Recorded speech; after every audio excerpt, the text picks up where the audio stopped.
All right, good morning. Today we're talking about the meaning and value of work. And a lot of times when I teach this class, students ask, why are we talking about what seems to be human resources in a marketing ethics class? And if you'll recall back at the beginning of the semester, what I said about marketing, and it should come tripping off your tongue by the end of this class if you learn nothing else, that marketing is the only fully integrated function of the firm. Marketing seeks to add value across all aspects and departments of the firm to ensure that we are serving our customers, constituents, and clients in the most efficient, effective, and positive manner. So marketing is not just about our external relations, it's also about our internal relations. And there's a recognition in the field of marketing that part of that is about creating an environment in which employees can live the brand. So we have talked a little bit about this subject before, about branding and companies that really live the brand. The big example that is really used in a lot of the living the brand literature is, of course, Southwest Airlines. If you fly with Southwest, whether you like it or not, a lot of people don't like it because they like the idea of knowing where their seat is or picking their seat, or if they're traveling with people, knowing that they will be able to sit together, rather than having a crapshoot, which is, well, where are you in line? A lot of times when I travel with our sales team, we've flown on Southwest because historically Southwest has been one of the cheaper airlines to fly. That's not necessarily true. But when I started teaching sales and started going to competitions, that was certainly true. Southwest had bought a lot of fuel futures at the time. And so even at the time when gas was going through the roof, Southwest was still able to maintain lower fares because they had pre-purchased basically a lot of fuel. That's ended, and Southwest is now not necessarily the competitive firm that they once were. But in spite of that, I have never had, and even people who don't like Southwest because they like being able to choose their seat or whatever, will admit that they provide a pleasant experience. If you've ever had an experience with Southwest, that it's a pleasant experience. I had to fly to Ogden, Utah for the USCA meeting, and I was on United. There was a guy who wrote an entire book called United Breaks Guitars because he was looking out the window and his guitar he had checked because it was too big to go into the overhead bins. And he was watching as it's going up and they broke the guitar, right? Like right in front of him. So I wrote this book called United Breaks Guitars. On Southwest, they make fun of the safety announcements. They try to be engaging. They seem to be having a better time at it. And they truly live the brand. So as marketers, it's important that we try to ensure that all aspects of the company are functioning well, and having a good working environment is part of that. So that's one of the reasons that we talk about work in this course, because it is part of internal marketing. It's part of what we do as marketers to ensure that our company is in fact got a different advantage, because maybe people like to work with us. So even though Southwest is no longer the cheapest airline out there, by and large on the whole, they provide a pretty good experience, and that's what we want. So in one of the previous editions of this textbook that you have, they talked about, and I still use this example, Pat Tillman. He was an NFL player for the Cardinals. Had signed a multi-million-dollar contract. And when 9/11 happens, which for most of you, I would be willing to bet that you were either very small or maybe not even alive when 9/11 occurred. This was a huge earth-shattering event for the United States. By and large, on the whole, for the vast majority of the industrial period, the United States, although we have engaged in 2 world wars, never had those wars brought to the home front. And that changed on 9/11 when we had experienced these terrorist attacks on the World Trade Center, the Pentagon, and the flight that went down in a field in Pennsylvania. And Tillman gives up a very lucrative contract to go and be an enlisted person in the United States Army. Why would somebody do that? Why would somebody go and give up this incredibly lucrative job. Most of us would have continued, and most of his fellow NFL players continued to play ball. That is the rational economic thing to do. That's what economists would argue you should do. And here's somebody who's enormously gifted. To get to that level of playing, you have to be very, very talented, and it takes a lot of hard work. Most people never get there. Lots of people play high school football. My nephew is currently playing middle school football in Plano. My mother had convinced his father that he should never allow Carson to play football because of the head injuries. But then my brother, being a smart person, and when his son started wanting to play football, read about all of the head injuries and all of the other sports. For example, his daughter plays competitive soccer, and there's just as many head injuries in soccer as there are in football because people get hit in the head with the ball. When my niece first started playing soccer, there was a little kid with a really big head, and her head always seemed to be in the way of the ball. Every single game, she'd just topple over like a bowling pin. It was the craziest thing I'd ever seen. I mean, every single game this girl got hit, and then they're like, "Oh, she's fine." I'm like, "Really? Like, maybe we should think about this." There's just as many head injuries in soccer as there are in football, and so my brother relented, and his son is now playing football in Plano. Most of those kids that play are not going to make it even to college ball. I mean, if you want to play, one of our sales students on the sales team here played football for UCO. That's making it to a fairly high level. I mean, and we're certainly not OU. Nobody goes to our games. It's not like theirs, but you can get a scholarship, and that's competitive, and it's hard to do. So to reach this level, I mean, economists would say the rational thing to do, and much of economic theory is predicated on rational actor theory, is don't go be a soldier. You need to continue to throw a football. Are you really going to make that much of a difference by giving up your lucrative contract and going to fight in Afghanistan or in Iraq? Probably not. And he didn't survive, as I recall. He died in one of these foreign wars. Why would you do that? Why would you? This is a dream job for anybody who plays. I mean, most of us toil at our jobs, and we hate it. This is a guy who's got his. Why would you give that up to go put yourself in harm's way? It doesn't make sense, but people do this all the time.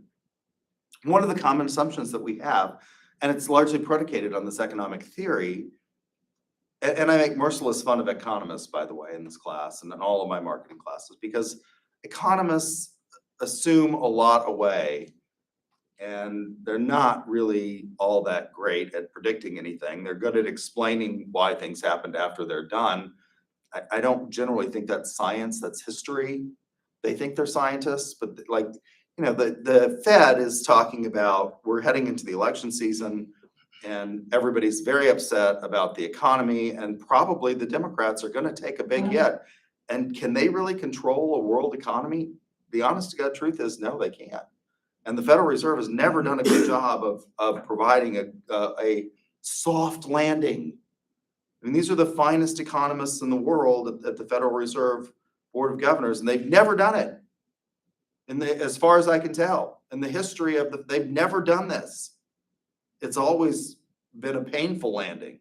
It's very difficult to control the economic cycle. One of the things that economists assume is that work is merely the efficient exchange of labor for something else of value. Cash, your salary. It's a means to an end. And as such, someone like Pat Tillman should stay in the NFL and let people who are less talented go off and fight wars. They're, people that are better at that than somebody who's an NFL player. So that overlooks a lot of the reasons why human beings choose to do the things that they do. There is a field of economics that now tries to study this at a more micro level. It's called behavioral economics, and it tries to understand why people do certain things and why they behave the way they do, and they make the choices that they do. I listened to a podcast on the way back from Missouri yesterday. I had to drive because my airplane had a problem with one of the magnetos, and we were supposed to fly up to Fulton, Missouri to see this museum over the weekend. And we ended up having to drive, which is very typical. If you have time, it's always, nice to fly your own airplane. These are first world problems. But we had to drive up there, and as we're driving back, because I just hate driving. After you have an airplane, you don't really like to drive anymore. When you can get somewhere in an hour and a half versus 8 hours on the road to Fulton, Missouri, because there's no good way to get there, you have to find ways to entertain yourself. And so one of the things I do is I listen to podcasts, and even though I don't like economists by and large on the whole, they're fine people, I suppose, but I don't generally value them as academics. I do listen to them, and one of the ones that I listen to is the Freakonomics podcast. And they were talking to an economist about whether or not people actually engage in behavior that puts them in a better place financially.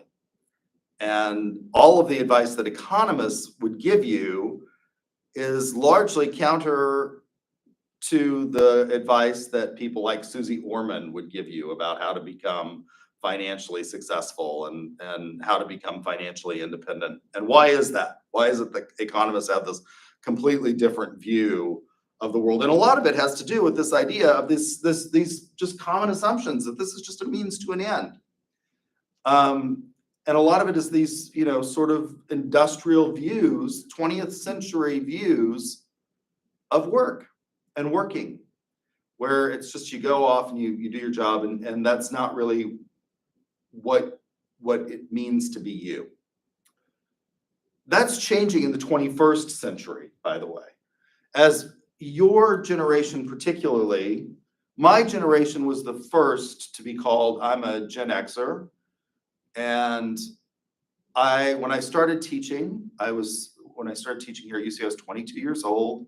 And one of my former professors gave me a book that was entitled Generation X Goes to College. And she said, you should read this before you start teaching, because it explains a lot about the way your generation thinks about classes and academic work and the problems that they have. And it was all true. Like everything that was in the book, it was written by somebody who was a baby boomer, who was talking about the challenges of going from being a professional journalist into teaching at the collegiate level, and the challenges that he faced, the things that students say, which I've had in this class. I've had numerous of you who have emailed me and said, what did I not do in my essay that I should have done? I've always gotten A's on essays before. I want to strangle my colleagues in this college who have given you these A's on your essays before, because apparently they know not what an essay should be. And so my generation was the first generation to be the me generation. It was all about me rather than, the more collectivist idea. What that meant is that we viewed work very differently than our parents, who were baby boomers, largely, who still were influenced by their parents. And those people are now my grandparents' generation, are called the greatest generation, or traditionalists by some demographers. They viewed work as, like you needed to go and put in a full day for, if you're going to get 8 hours of pay, you should put in an 8-hour day. Why do you think that they had these radically different views, these traditionalists and baby boomers? Now, the baby boomers broke somewhat with their parents, in that and my grandmother's generation, they lived to work largely. I mean, they liked going to work. Why is that? Why did they like doing that? Why do you think that they didn't mind it so much? There's not, Go ahead. I mean, right now, there's so much other availability for activities to do, I feel like, than back then. Okay, all There's right. a lot You get more- it, grab a duck There's a lot there. more things you can do. What do you think? You were gonna say? Was that also a time of war? Okay, yeah, there was, I mean, my grandparents lived through World War II. Does that bring, I guess, more collectivism, I guess, and kind of bring more people together to, We didn't start out at the beginning of World War II with that attitude. But once the Japanese attacked Pearl Harbor, Americans rapidly developed that attitude. There was a very isolationist attitude before, that was Europe's problem. We needed to stay out of that. It wasn't our business. Leave those people alone. We've had lots of episodes of that, and we've gone through that recently with the Trump administration, and we are fighting those arguments to this day, this isolationist versus globalist perspective. The Republicans have said, and this is again not a statement of politics, this is a statement of fact. Kevin McCarthy has said that if they retake the House of Representatives, that Ukraine should not count on the United States to be there. Why is that important? Because Kevin McCarthy, if he becomes Speaker of the House, has a great deal to say about how money in the United States government is spent, because constitutionally, I mean, we have two houses of Congress, and you'd think, well, maybe the Senate could have some influence. All spending and taxing bills have to originate. Most bills, if you go back to your American national government, most bills can originate in either or both houses at the same time. And they usually do. They usually originate in both houses at the same time. So somebody will come up with an idea, a representative will come up with an idea. There's some problem out there that we need to solve. COVID, for example. And they'll say, geez, this is a big deal. We need to come up with solutions to this problem. And they will contact someone usually from their home state or someone who's like-minded in their party in the United States Senate, and they will start working on bills together. And those will go through Congress. I guess COVID's not a good one because the PPP is a spending bill, but all spending bills and taxing bills have to originate in the United States House of Representatives. That is the people's house. And so the idea of the founding fathers was we didn't want to have the power of the purse abused like the king did. We're going to give it to the people that are closest to those being taxed. And that's the United States House of Representatives. Because senators originally were not popularly elected. They were elected by state legislatures. And they served 6-year terms, which means that they're isolated from a lot of the sort of, day-to-day economic pressures that happen. If you're elected to Senate in the last election, in this upcoming election, you still have 4 years to go.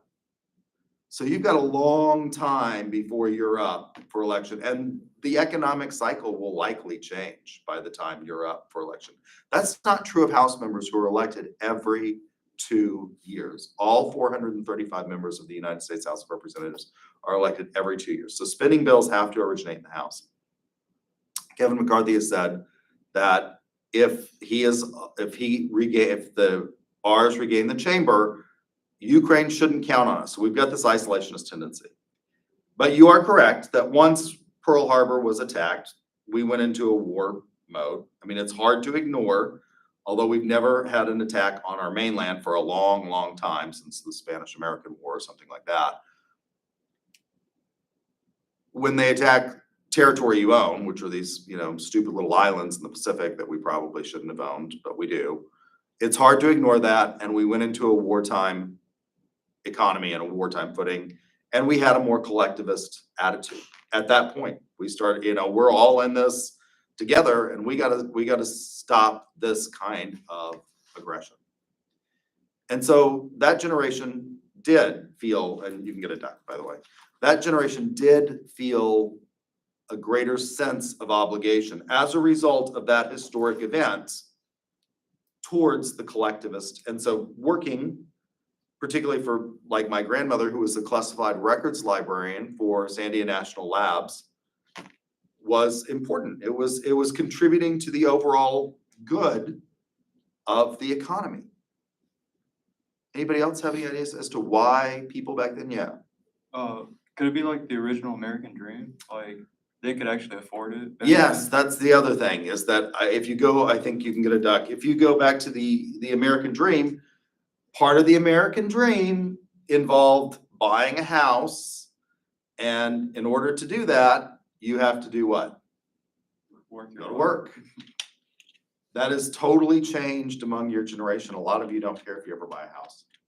I mean, the significant portion of Americans still want to own their own house, but a significant portion of you say that you don't care. Like you think you're gonna rent for the rest of your life or live at home. I don't know. Your parents don't seem to mind that you live at home. Your generation, who are, you know, the children of my generation, largely like their parents. This is different. When my mother grew up, she wasn't friends with her parents. There was a definite, I mean, they loved it, don't get me wrong, I think parents love their children, but it wasn't the kind of relationships that you all have with your parents, where you actually like them, you do things with them, and they, you know, why would you drive? Your parents take you everywhere. You know, no need to get that driver's license at 16. Your parents, or, you know, you got this device that does everything you need to do. So we don't necessarily have these views of work. What does that mean? Well, it leads to this idea of contingent work being very popular among your generation. You're willing to work at something and just sort of, you know, I'll do this until something better comes along. Now, I would submit to you that most of you in this classroom are not like that. You're different because you're getting a college degree, which means that you want something more than just contingent work. Although a lot of you do, we're willing to accept high-paid contingent work. I'm gonna work for this company for as long, you know, and I'm gonna bounce out when things happen. Corporate downsizing has also impacted the way we view work. So in the 1980s and the 1990s, this became a popular thing. There is a recognition now that maybe it wasn't a great thing. Although if a company is going broke, they're probably going to have to downsize. There's just no way around that. Now, the way they did it in the 80s was they just looked around and said, we have all these old people around here. Now, mind you, there is a law against this. It's called the Age Discrimination and Employment Act, the ADEA. And you're not supposed to do this, but, you know, I mean, there's all kinds of ways of getting around that. And corporations looked around and they said, we got all these old people around here and they're costing a lot of money. They're highly paid. We can get somebody who's younger, faster, smarter, and will work for less until recently, until the pandemic, and we've got a worker shortage. And the balance of power is shifting, or has shifted somewhat in the workforce. We'll get rid of all these old people through corporate downsizing, and we'll save a lot of money. You saw this, there's a movie that's come out very recently that's a business movie that you all should watch.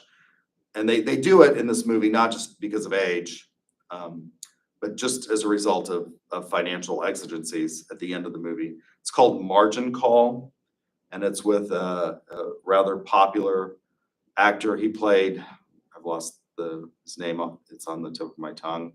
He played Spock in the new not Star Wars, the new Star Trek. Who's that? What's his name? Anybody know? Nobody watched Star Trek? I'll have to look now. Margin Call. Zachary Quinto. That came to me before I had. Zachary Quinto plays one of the leading characters in this. And they get rid of his boss, who is an older guy at the firm. And then that turns out to not be a great thing because his boss was working on some really powerful models that had to deal with whether or not the company was going to remain solvent. So there was this corporate downsizing, and that led to a reframing of the way I think a lot of us thought about work. Again, going back to my grandmother's generation, my grandmother, this is the way she became the classified records librarian at Sandia National Labs, was her husband worked for the Manhattan Project. That was the project that built the bomb. It was tested in New Mexico, which is my home state. And he died of a heart attack at a very young age. He was 36 years old. And the president of Sandia Corporation, which is a DOE contractor, was working on the bomb, came to her and said, Carlson, you have a place in the company. We will provide for you. She had a master's degree, and they made her the classified records librarian. So she classified nuclear documents for the United States government and then stored them in the vaults of the Manzano Mountains in Albuquerque, New Mexico. Any corporation is going to do that today? You know, your spouse dies, they're going to come and say, we're going to give you a job. No. And she worked for that corporation until she retired. When she lost her second husband, she was retired, and she was drawing 3 pensions. Her first husband had a pension that she was drawing. She was drawing her own pension from Sandia National Labs, and her second husband had a government pension from the Department of Energy. So she had 3 pensions and Social Security. Most of you will never have that. That's one of the reasons that I stand up here on Tuesdays and talk to you, is because I have something called a pension. It's called Oklahoma Teachers Retirement, which is a defined benefit plan, which means that I can know exactly what I will make for the rest of my life when I retire. And I can retire at 55. That's rapidly approaching, right? I'm 50. I got 5 years left that I have to hang in here. Now, I probably won't, because I can't draw Social Security at that point. So I would have to still work and do something. But it's one of the reasons why I stay. That's a big change. Corporations no longer offer that. They no longer offer plans. They offer 401ks, which is a not defined benefit, a defined contribution plan. You contribute, and if you're lucky, your employer matches some percentage of your salary up to the percent that you contribute. So it's a lot different, right? You're not as loyal to companies. When my grandmother went to work, she stayed with the same company because she was going to get a pension. And I stay here at UCO, or I'm going to stay in the Oklahoma system because I have got a pension. And so as long as I teach at an Oklahoma school, I am contributing and I'm building towards a plan that will pay me for the rest of my life. And if I'm married, I can designate my spouse as the payee, and they'll continue to pay that individual for the rest of her life if I'm married. Now, I don't intend to be married again, so it will probably go away. Although on my deathbed, just so that benefit doesn't expire, I've thought about, finding somebody who's, very young and marrying them and giving them that benefit so that they'll have a nice life. At the end of mine, a little gift to the future. So corporate downsizing, all of these things have contributed to one of the reasons why you view work very differently than your grandparents, or in your case, your great-grandparents. So the traditional view of work is that it's this means to an end reasoning, and this has led to dichotomies. Glory versus contempt. My grandmother and my grandfather, my step-grandfather, I didn't know my grandfather because he died, but my step-grandfather, they viewed their jobs as very fulfilling. But beginning in the 1980s, we started, as we saw corporate downsizing and all these things that I just talked about come about, there was a lot of contempt for work. You're going to spend the best years of your life at work. The years when you are young and healthy and feel good are gonna be spent at this place.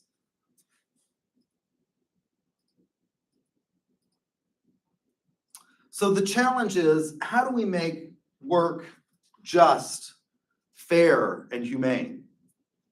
For most of you, the reason that you're here in this class is because you want some kind of meaningful work. And the example that I give, I used to be vice mayor in the city of Guthrie. And when my mother was vice mayor before me, we actually employed the trash collectors in the city of Guthrie.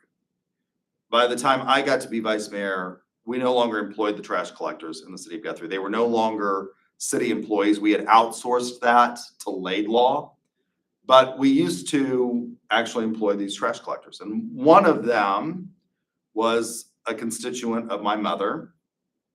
He lived in her ward. And I remember, I mean, you know, and he was a nice fellow, nice chap. I don't think anybody wakes up in the morning and says, gee, I want to be a trash collector. Now, after I read student essays, sometimes I think maybe it's no longer the job that it used to be. So when my mother was vice mayor, they rode around, there were 3 men on a truck in the trash collection department. There were 3 men on a truck. We had multiple trucks. And they actually had to go and pick up the trash cans and dump it into the big trash truck. So it was a dirty job. That job has largely been sanitized in the modern era. I'm not sure that it's a bad job. It pays, you know, like $35,000 a year, and all you do is you ride around, and the truck has an arm and it reaches out and it picks up the trash. And as I said, after I read student essays, I think, geez, maybe I would like to do something more meaningless and just ride around all day in a truck and you know, not have to think really hard about these things. That seems a lot easier to me in some respects. But as much as I say that, you know, sort of tongue in cheek, I'm not doing it, right? You notice that I'm still here. I'm still grading student essays, much to you know, my dismay at times when I read them. I'm not out driving a trash truck. Why do I talk about this? Well, because nobody says I want to be a trash collector. It's just something that happens to you. But it's a necessary function of society. Somebody has to do it. We can't all have, and as I talk about grading student essays and I complain about it, there is a lot about this job that is very fulfilling. I get to work on questions in marketing through my research that are interesting to me. As a scholar, what I have attempted to do is I've attempted to focus on research that if no one else reads it, and I'm not so arrogant as to think that people actually read my work, it will impact, if no one else, it will impact me in the way I do things in a classroom. So most of my research tends to focus on marketing pedagogy, which is a fancy way of saying marketing education. It focuses on how can I teach the best way in the most effective manner to get across to a generation that is radically different even than my generation in terms of the way we approach study. We've now largely gone online. Most of the classes and most of your classes probably are online. Students say they hate online classes, but they take them because unlike my generation where my family could afford to send me to college and I didn't have any debt, you all are probably working and paying for this. And so you're having to think about those things. So not everyone can have the job that I have. So how do we make this just fair? Acknowledging that there's going to be a big range in there from those people who have some idea of self-actualization, as Maslow would say, in my role, to those who just have to get along.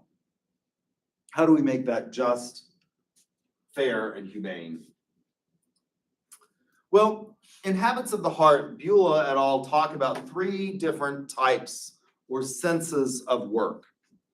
At the bottom is what we might call a job. This is the guy that was a constituent of my mother who we got to know, who was the trash collector. He didn't view this, he was a happy guy, by the way. I mean, he kind of I think he enjoyed his job, but you know, I mean, if you asked him, and when you talked to him about things, he didn't really mention his job. He defined his identity in other ways. He liked to fish.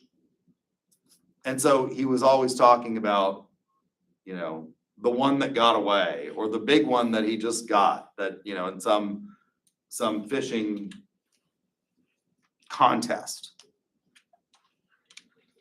A job is one in which your identity is completely divorced from the activity that you do to produce your income. It is simply this means to an end situation. I collect trash because I have to support my family, and that's the way I do it, and it's simply a means to an end. My identity, if you ask these people, is, you know, tied up in other things. They're great parents, they're interested in fishing, they go to motocross. I mean, you know, any of these sorts of things, that's where their identity is going to be tied up. In the middle, now, with regard to ethics, this is the one that we have to really think the most about. How do we make it fair and humane for these people, recognizing that they have to have employment? They provide a necessary service, but it's not necessarily one in which their identity, how do we make that humane? That is the most challenge for us. What? Better pay for easier. Yeah, okay, better pay. That's one way. I mean, pay a living wage. That's one of the things that we see, and we do see, you can have a duck. We do see this idea that workers are now demanding better pay. I mean, McDonald's is now paying, you know, in Edmond over $15 an hour to hire workers. And even in the little towns in Missouri that I pass through that are in the middle of, I like going to Fulton, Missouri, it's in the middle of the state. There's nothing else around it. The big cities in Missouri are on the borders of Missouri. They're Kansas City and St. Louis. The middle of the state is largely rural. Even in these rural places, as we're stopping along these little 2-lane roads at McDonald's, I'm noticing, and McDonald's was like the nicest place to stop along some of these places.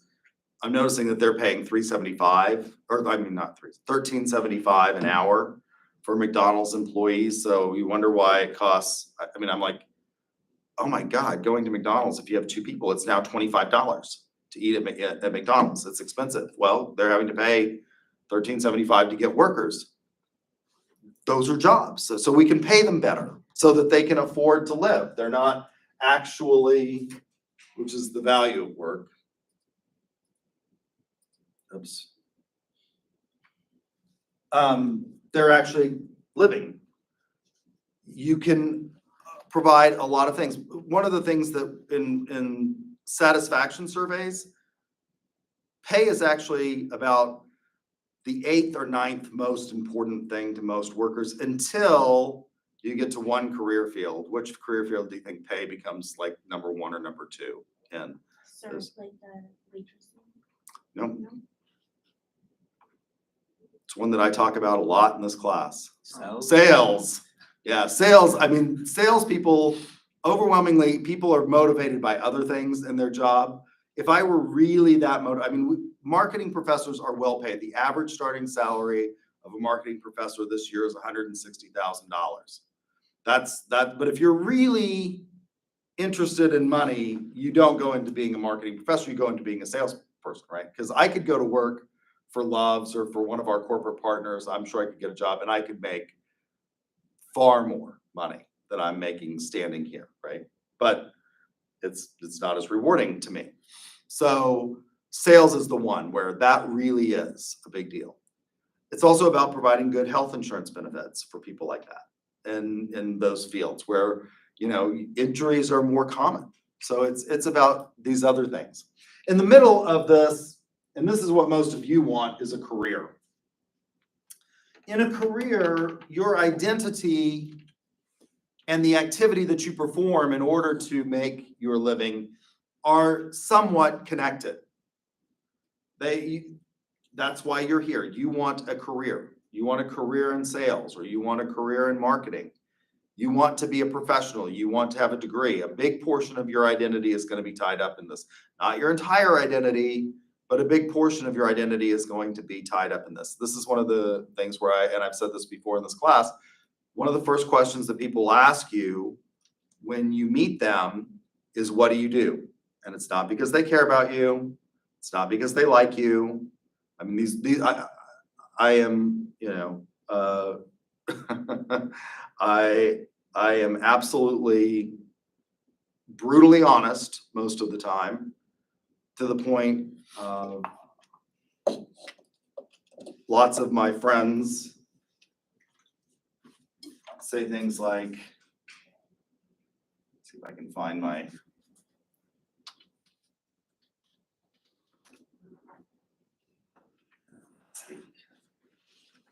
gotta find this cartoon for you. If I can find it.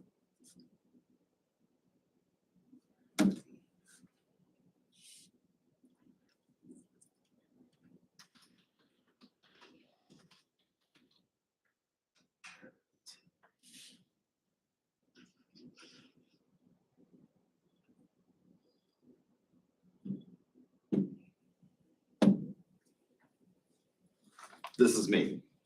Lesson 10, the art of conversation. Ask people questions that give them the opportunity to talk about themselves. The chicken says, what the hell is the matter with you? Right? That's me. My friends oftentimes say this. What the hell is the matter with you? Because I say things that are, you know, brutally honest. Like when people ask you what you do, they don't care about you. It gives them an opportunity to talk about themselves, which is what they care about. Or it gives them the opportunity to size you up, to figure out where you are on the socioeconomic scale. As Americans, we like to pretend that we don't have classes, but we do. Now, unlike classes in Europe, where they're based on where you were born and who you were born to, our classes tend to be merit-based, but we definitely have them. And it's an instant tell. When somebody asks you what you do, you know. When I say I'm a lawyer and a college professor, that has some panache. It means that you've got a lot of education. It means that you know, are engaged with alert and chirpy people.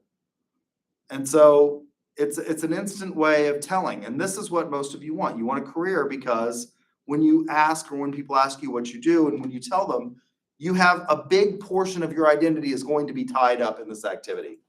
It's not going to be devoid of it, and you're not going to just define yourself by other things.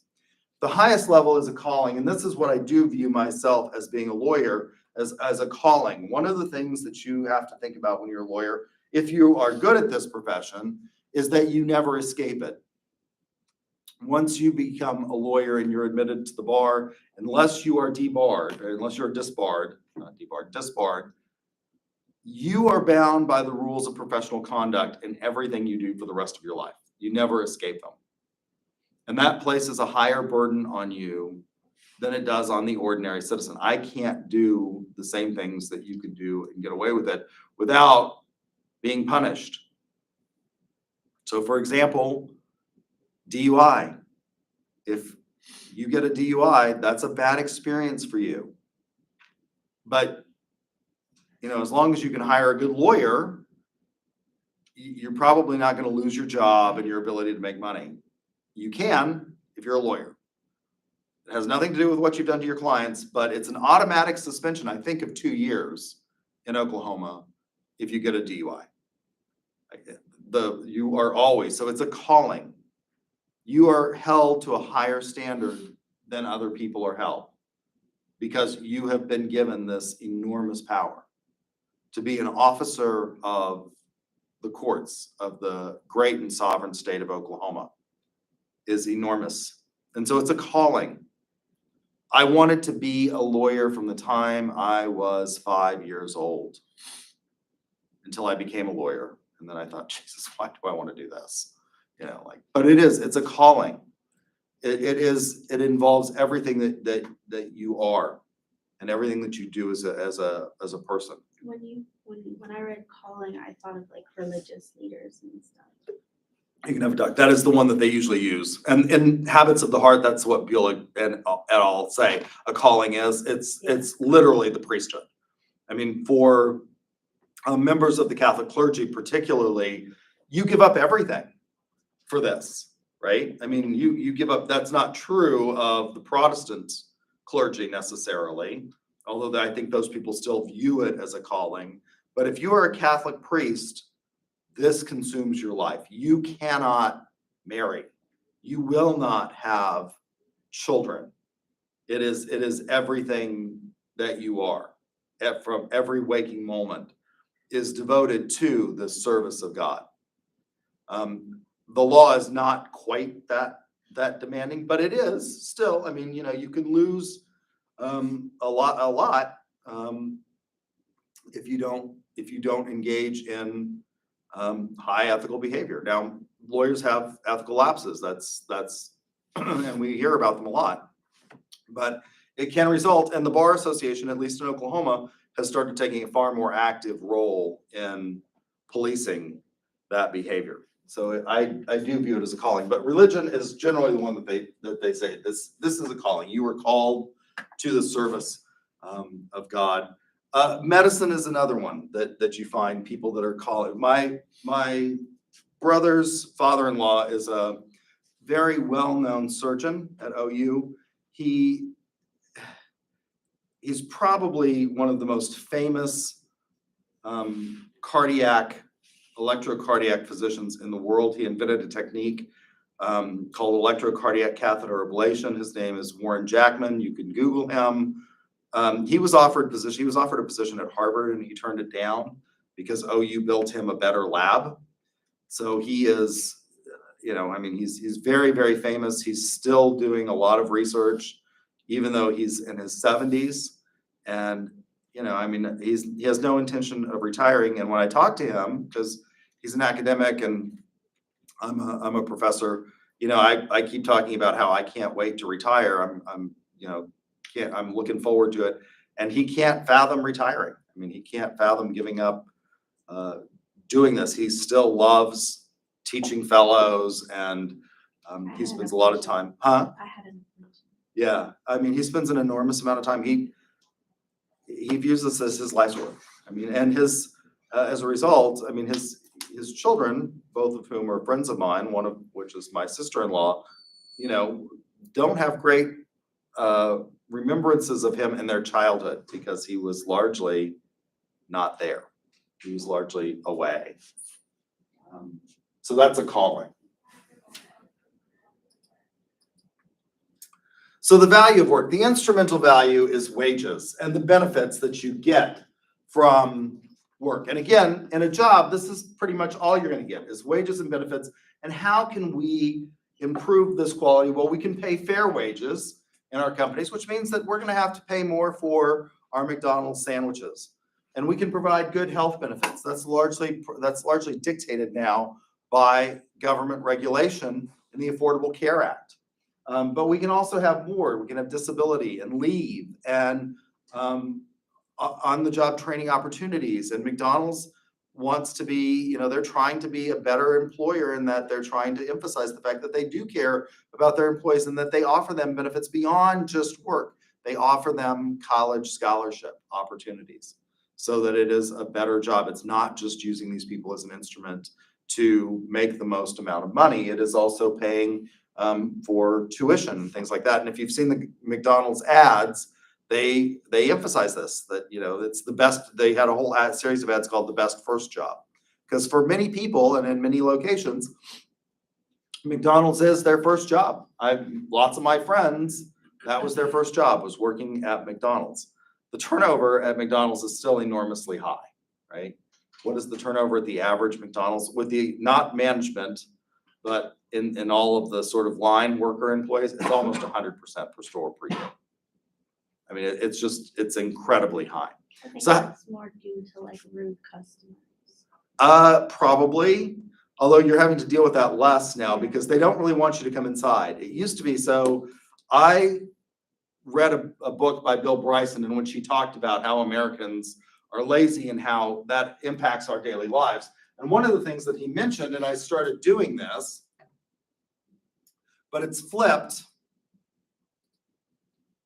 is he talked about how when he moved back to the United States, he took his kids to McDonald's and everybody, there was a line at the drive-through that was 1,000,000 miles long. And if you went inside, you got waited, he was like, literally, we went inside, we got our food and we were out and gone before anybody had gone through line. But Americans are so lazy, they sit in their cars and wait.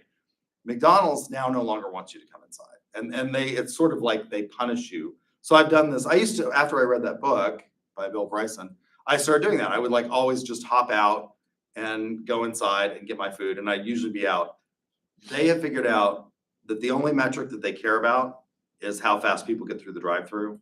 And most people want to go through the drive-through. So now they literally dedicate all of their working staff pretty much to the drive-through. And if you go inside, they really do. I mean, it's like, I still do this just to test it for every once in a while. I'll go inside McDonald's because I like McDonald's coffee. So I usually walk in with the McDonald's coffee. McDonald's has, by the way, like really good coffee on every blind taste test known to man. Dunkin' Donuts and McDonald's come in far higher than, what do you guess? Starbucks, right? I hate Starbucks. I have a visceral hatred of Starbucks. When I travel with our competitive sales team, I tell them there are two things that if you mention to me these two businesses, I will literally punch you in the throat. I'm not really, but you know, I will become enormously agitated, and it's Starbucks and Chick-fil-A. If I hear those two things, I like become enraged. I hate Starbucks. Both Chick-fil-A and Starbucks are the tool of the devil.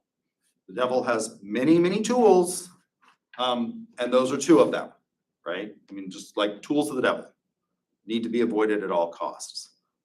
And if you want to know why, I have lots of reasons why I hate both of those. I hate lots of other businesses as well, but those are two that I have a fiery passion that students just love. Like, I just love Chick-fil-A. There's nothing to love about Chick-fil-A. It's crappy chicken on crappy bread. It's, you know, this is not coq au vin, right? So let's get over Chick-fil-A. Psychic goods, satisfaction that you get from doing the job or the task that you are assigned to do, the self-worth. Ideas of achievement and self-esteem and happiness can all be part of work. So there's these dichotomies in work. The conventional view of work is primarily negative, and it's illustrated by a book called Working, written by Studs Terkel, and this is what he says in that book.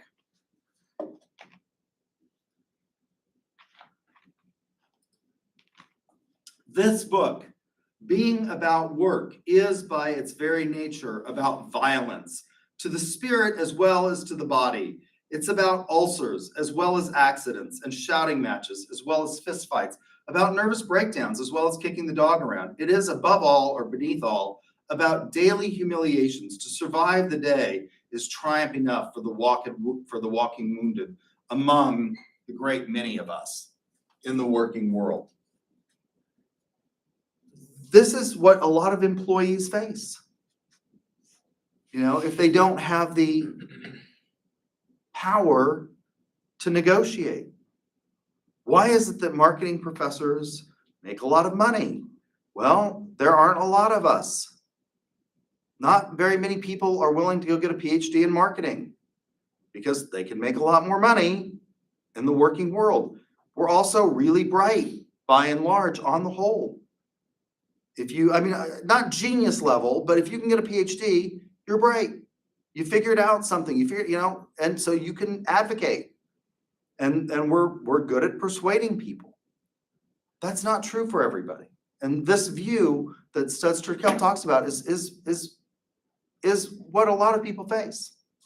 The second view is hedonistic, which is, again, that work can be this higher calling. It's where we can have self-fulfillment. How do we reconcile these? The human fulfillment model. People can develop to their fullest potential in work. Obviously, not everyone is going to be able to do that. It can build character. Even in jobs, we can see character building in that you can figure out ways to do this. Now, it can be put to really bad uses. Amazon has done this. They used to have a forced distribution where they would fire the bot. It didn't matter if you met your quota. If you were at the bottom, you were gone. And to this day, Amazon still has almost 100% turnover in almost every position, even in management positions, to this day, because it's a grind. One of my employees that worked for my family business just went to work for Amazon because she could make more money in an Amazon, and she was very excited. It will be interesting to see how excited she is after 6 months. She's gone to be a delivery person. They have to deliver on a minimum of like 200 packages a day. I don't think she realizes how much 200 packages a day is. You know, most people get like one package, right? So that's 200 stops, 200 times of running out of the truck and up. And on a day like today, I'm wearing my jacket because it was cool when I came in, but it's starting to, the sun has come out. Yesterday it was raining as I was driving back. The sun is, you know, like today, it'd be a great day to be an Amazon driver, wouldn't it? How about 2 weeks from now? Or in February, you know, or March of this year? Will it still be a great time to be a No, Amazon driver? So what can we say about this? Well, we have rights and duties that we owe employees. How do we make even these jobs like working in the sanitation department of the city of Guthrie? Well, it's about respecting people's autonomy, their ability to make their own decisions within the confines of the jobs that they have to do. About providing them with respect as a human being. better working conditions. Yeah, I think about being a nicer person, which one of the things that is nice about your generation is that you are nicer. I think, even though a lot of people tend to view the research, and if you look at people and we do surveys of people, people think that we're becoming more and more mean, and the research doesn't really bear that out when you start looking at the actual numbers, in terms of, you know, People are violent workplace Self-aware. incidents. Yeah, I think there is a recognition. So it's looking at respect and autonomy. Fair labor, paying fair wages. The rights and duties of employers are that we have to respect employees. We have to provide health and safety. A lot of this, respecting employees is not legislated. This is. If you don't have a safe workplace, the Department of Labor and OSHA will probably come down on you. And then having competence as managers. Being good at this, being good at your job so that you understand how to treat people. Having the educated knowledge and skills to manage people. And a recognition that if you're not good at managing, maybe you shouldn't do it. Unfortunately, a lot of people go into management because that's the way they get pay raises. The one exception to that is what? Anybody want to guess? Say it again. Sales. The one exception is sales. Generally, going into sales management means that you have a higher base salary, but you make less money overall. Why? Because you don't do as much selling. You don't get as many commissions, right? As a sales manager, the amount of variable compensation is generally restricted. So it's the one area where you don't see that. But a lot of people go into management and they're not well suited to it because they're a good worker, you know, and they want a pay raise. Not true in sales management, but they want a pay raise. They go into management and they're not necessarily good at it. And so how do we try and train those people, even if they're not good at it, to be better at it? by providing them with educational opportunities. More training. All right, that's next week. You have the class period. I think I told you all that. Is that right? To work on the second exam. I think that's correct. Let me make sure. So let's see. Go to the syllabi. So we will not be here.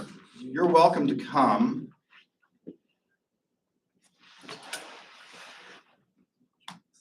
Yes, that is correct. If you look at the syllabus, I will blow this up.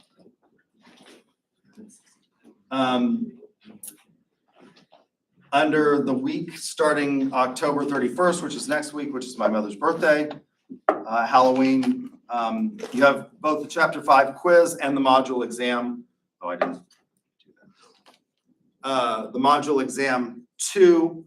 So I'm giving you the class period to work on those, so you don't have to come. You're welcome to come if you think you're gonna just soak in the knowledge through osmosis by sitting in this room. That's great. I would suggest to you that most of you will probably not do that. You're probably gonna be somewhere else. So if you got ducks today, clean your ducks up and drop them in the basket, and I will give you your fruits.